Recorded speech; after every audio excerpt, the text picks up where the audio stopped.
Hi everybody. Well, what we're going to talk today about is energy.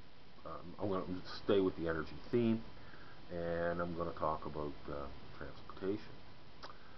Now, the first thing that I'm going to recommend, and you might not see the relevance at first, but once you hear my explanation, you'll probably see it. The first thing you have to do to really dramatically reduce your energy costs is to get rid of your cable and your television set. And the reason being is that television is geared to get you to go and shop. It's geared to get you in the car and to drive to the mall and shop. And also, it's geared to sell you cars, right? Television commercials are very seductive. They promote a type of life where, you see some, you know, they promote a life where they convince you to spend $25,000 on a huge truck that gets 12 miles to the gallon, or an SUV, or whatever, right? Empowering women with the SUV. Look at me, I've got an SUV, right? Which is translated, look at me, I have a giant penis. I'm not kidding. This is what this is all about. So if you get rid of your and here's what you'll save immediately. Get rid of your television set. You can sell it and pocket some money. And you cancel your cable, which is probably somewhere between $100 and $150 a month, in your pocket right away. You've reduced some costs. The next thing that you have to decide is, if you're looking at this video and you're expecting me to talk about some magic device that you can put on your engine that'll give you 500 miles to the gallon, forget it. There are no magic devices, right? If you feel that you have a need to have a big vehicle, turn the video off now. I mean, if you've got 100 excuses why you have to have the SUV, turn it off now. This is about getting a result, and the result is using less transportation, or reducing your transportation costs. That is the result. All right. So if you want to watch this, I'll tell you what I've done, and I'll tell you what you can do. Basically, uh, I don't have a car anymore. I have bicycles. I have a bicycle with an engine on it when I want to go some distance, or when it's really windy, because it's really hard to pedal. But I have a little 49cc engine that I picked up on eBay for 150 bucks and put it on my bike. I'll do a video on that one day as well. I don't use my car anymore. When it died, I just said that's it. No more car. I may get a car for the winter. I'm just going to buy a junker, and I'll talk about those in a second. If I lived in the city, I would not have a vehicle. I would just have a bicycle. In the city, you really don't need a motorized bicycle because everything is close, but I don't live in the city anymore, and the distances out here are quite vast. It's 3.5 miles to the local convenience store, you know, 3 miles to the post office. So, and so have a little motorized bicycle, gets like 125, 150 miles to the gallon or something like this. I don't know, something ridiculous.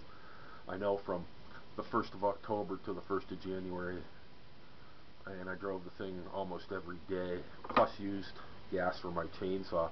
I used 5 gallons of gas running my chainsaw and my bike. That's what I used from the 1st of October to the 1st of January last year. Now, that's an extreme, and I mean, I know that some of you have to drive 30 miles to work. Well, you know, if you're driving a truck or an SUV or a large sedan, you're just burning money away. You should have yourself a compact or a subcompact. And, you get yourself a subcompact or a compact, you use almost like, just the compact cars are getting, for $50, you can go 500 to 600 kilometers, right, which is pretty damn good, or 300 miles. So that's that's not bad, right? But in reducing your energy costs, whatever vehicle you have, right, go below the speed limit always, right? If you're all, and never take the Series 100 highways, the fast highways, where we're going up, 60, 70 miles an hour, 100 kilometers an hour. Don't take those. Take the small roads, the side roads. It may take you an extra 20 minutes or half an hour to get to where you're going, but you use a lot less fuel, right? Because your fuel consumption increases the faster you go.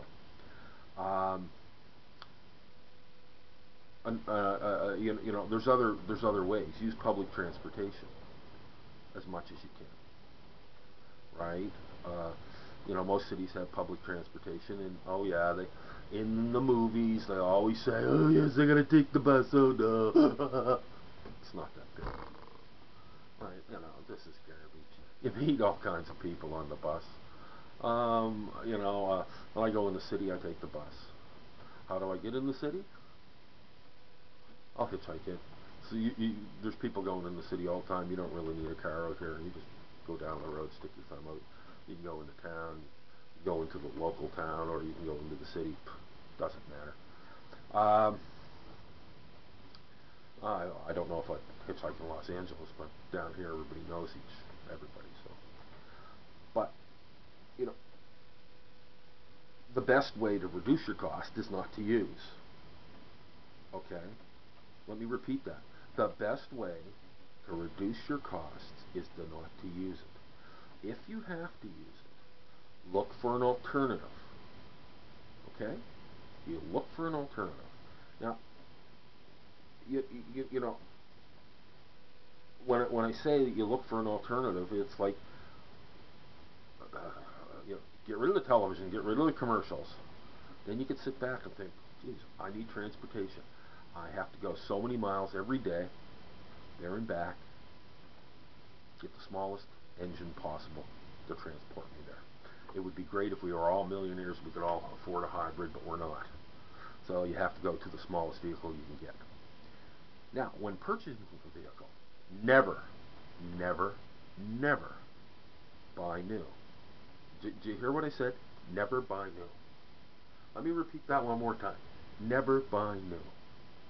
Always buy used. Never pay more than $1,000, $1,500 for a vehicle. Alright? You buy a vehicle for $1,000, put $1,500 or $2,000 in repairs, you got yourself a damn good vehicle that'll run you for 2 or 3 years. And you'll still have to do the maintenance, but guess what? Buy a new car, you're still going to have to do maintenance. Because they break down. You have oil changes, you have tire changes, you have exhausts rotting up. So, if you're going to do that anyway, you may as well buy a used car and not have a payment. Car payments are what? $300, $400, $500, $600, $700, $800 a month. Well, if you don't have the car payment, you got $300, $400, $500, $600, $700, $800 a month in your pocket, reducing your costs again. So you've reduced your cost on the fuel, if you reduced your cost on the vehicle by buying used, right? Don't bother getting collision. You're driving a junker, you smash it up, see you later. Sell it to the junk man, right? So you've just reduced on your insurance. So this is the way to go.